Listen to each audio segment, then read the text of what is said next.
So, is LeBron James the GOAT? The answer is no. No, not at all. Never in a million years, and probably never, ever, ever going to be the GOAT. No matter how many seasons he plays, he will never be better than Michael Jeffrey Jordan. And while I could go through all of this stuff myself, I won't because I'm very bad at talking. So instead, I'm going to leave the talking to a professional. This is Scap Attack, and while he doesn't even have 100,000 subscribers, he uses very, very good statistics, and he is always been a credible source for me. Now, let's take a look at what he has to say about this quote-unquote GOAT debate. Amid this preposterous, ongoing debate pertaining to who is the NBA's GOAT between LeBron James and Michael Jordan, a conversation which has been perpetuated by the shameless LeBron jock sniffers and ratings pigs populating virtually every corner of every mass media platform in a desperate attempt to feed their obedient Gen Z flock who eat it up and pledge their allegiance to the self-proclaimed GOAT. That one right there made me the greatest player of all time. It is time to reset this conversation in an attempt to illuminate the undeniable truth that it doesn't matter how long LeBron James continues to play, how many hollow stats he continues to accrue, amidst the rapidly expanding pace of play and lack of actual defense in this current iteration of the NBA. When it really mattered most, Jordan owns LeBron. Yes, the primary point of contention, inevitably, in LeBron's fabricated GOAT case are the many failures he has incurred throughout his playoff career, winning just 4 titles in 21 seasons and counting. While the counterpoint in recent years has become the tried and trusted plumber defense. Oh, well, he was being guarded by plumbers and firemen. To call out the perceived lack of competition Jordan faced along his way to a sterling 6-0 record in the NBA Finals, in what amounted to only 12 full seasons. In order to fully comprehend the totality of Jordan's complete obliteration of LeBron, you need to be able to grasp the competition these players faced, as well as the supporting casts they had around them. And in the first title run by Jordan's Bulls in the 1990-91 season, his playoffs began by sweeping the Knicks, then beating the 76ers, before reaching the Detroit Pistons in the Eastern Conference Finals, who had just been to 3 consecutive NBA Finals and won the last 2 straight titles. The Bulls would sweep them on the way to Jordan's first Finals appearance, where he would meet the 58-win Los Angeles Lakers, who, yes, no longer had Kareem Abdul-Jabbar, but they did have 31-year-old Magic Johnson, who finished that season second in league MVP voting, as well as 29-year-old Hall of Famer James Worthy, who along with Magic made that year's All-Star game. Who did not make the All-Star team that year was Scottie Pippen, or any of Jordan's other teammates on the Chicago Bulls that season. No problem though for Jordan, as he would beat the Lakers 4-1 in the finals, while easily being named Finals MVP, as he led the team in points, assists, steals, and blocks, averaging 31.5 points, 11.5 assists, 6.5 rebounds, nearly 3 steals, and 1.5 blocks per game on almost 56% shooting from the field.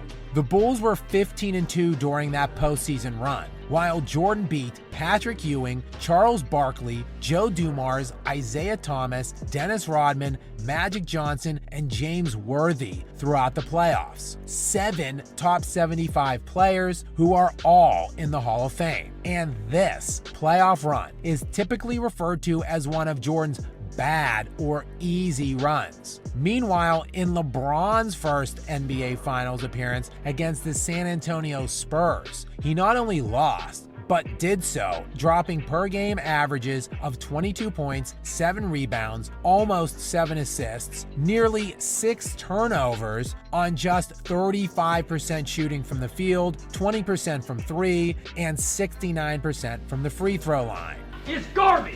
And despite the Cavs' defense being fantastic that season and postseason, holding the Spurs to just 86 points per game on 44% shooting from the field for the final series, LeBron was humiliatingly swept. Oh, and he got all the way to the Eastern Conference Finals that season without even beating a team that had a winning record, as the Wizards and Nets, the Cavs' first and second round opponents, were both just 41-41 that year. And in the Eastern Conference Finals, he beat a Pistons team that no longer had Ben Wallace, their defensive anchor. Nor did they have a single player that averaged over 20 points per game in that season. Despite all of that, LeBron's first finals appearance is routinely painted as a sterling example of him single-handedly carrying a team to the finals. Of course, because as the narrative goes, LeBron just never has enough help and is constantly playing superior opponents.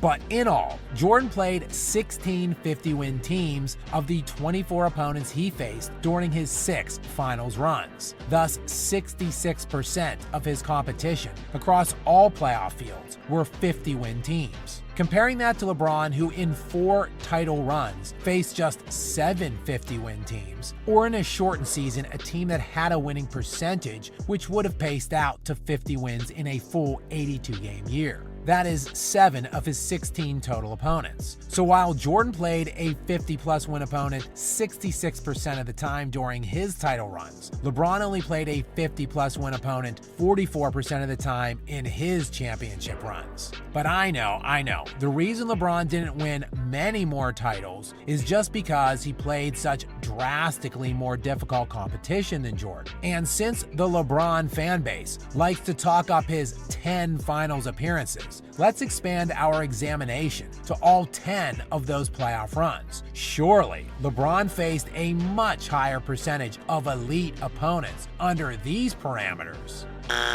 Of the 40 opponents LeBron faced across all playoff rounds in getting to those 10 NBA Finals, 23 of those teams won at least 50 games, which is good for about 58% of his opponents. Still less than the 66% of the time Jordan faced a 50-plus win team. Oh, but LeBron played a way higher level of opponents.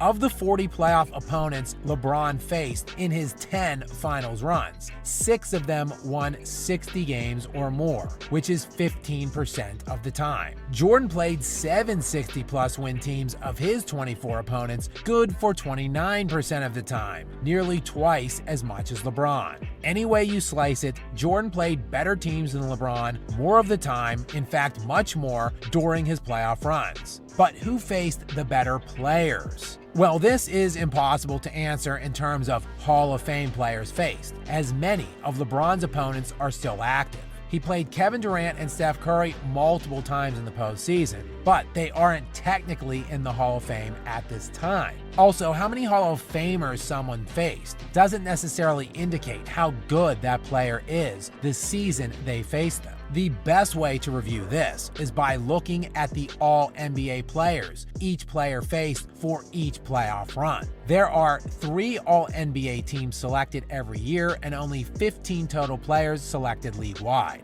This will show elite players faced every year during their runs. In LeBron's 10 finals appearances, he faced a total of 36 players during those runs that made an All-NBA team the year he played them, nearly an average of 1 player per the 40 series he played in. Jordan, on the other hand, played 23 All-NBA team players during his 6 title runs, also nearly an average of 1 player per the 24 series he played in during that time. By percentage, though, Jordan actually played a higher amount of All-NBA players en route to his 6 finals than LeBron did in his 10 runs. So Jordan played better teams that had better players and actually won more titles in far less time. But surely, that's only because Jordan played on so much better teams.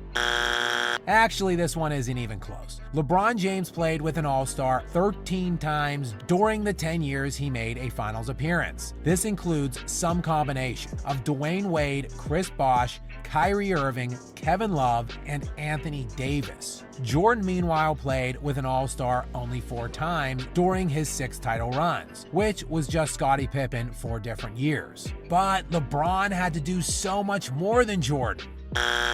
LeBron James scored 5,911 of his team's 21,008 points during his 10 finals appearances. That is good for just above 28% of his team's total points. Jordan, on the other hand, scored 3,776 points of his team's 11,387 total points during his 6 title runs, which is over 33% of his team's scoring. But I know LeBron is such a great playmaker, such a much better passer than Jordan, makes his teammates so much better, and gets everyone else involved. So, of course, if we expand this to include points assisted as well as scored to determine the overall amount of team offense accounted for, surely LeBron will outproduce Jordan here.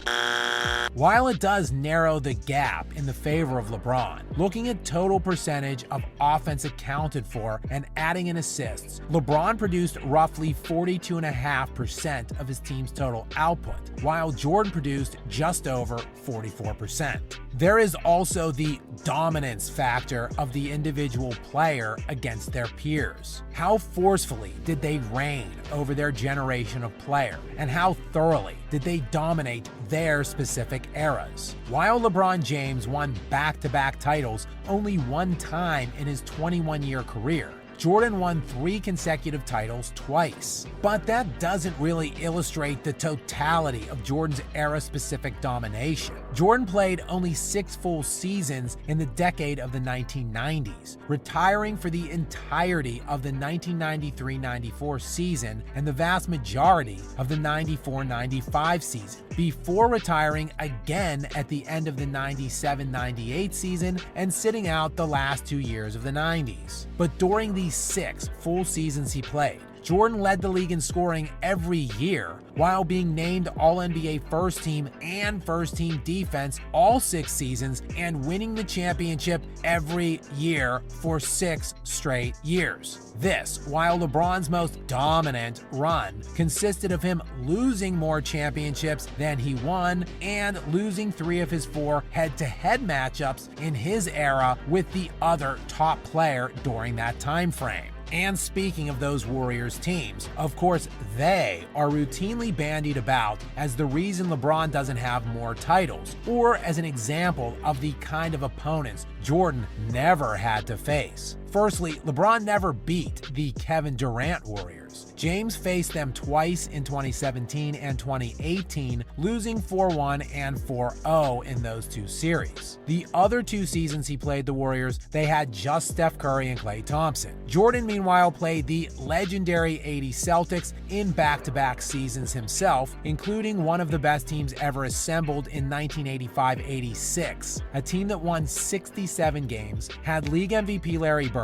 and boasted a roster of players that would include 5 eventual Hall of Famers. Yeah, Jordan lost to that team in back-to-back seasons, but Jordan also had 0 other All-Stars on his own team, while in 2016 and 2017, when playing the Warriors, LeBron James had 2 other All-Stars on his squad. Jordan would also then lose to the Detroit Pistons 3 straight years in a row from the 1988 to 1990 postseasons, a Pistons team that had 3 Hall of Famers on it in Isaiah Thomas, Joe Dumars, Dennis Rodman, and had 2024 nominee Bill Laimbeer, which would give them a 4th Hall of Famer from that team. A team that went to 3 straight finals and won back-to-back titles. And in the 89 and 90 playoffs, Jordan lost in the Eastern Conference Finals to that team in 6 and 7 games, while the Pistons would go on to dominate the finals both years, sweeping the Lakers in 89 and beating the Trailblazers in 5 games in 1990.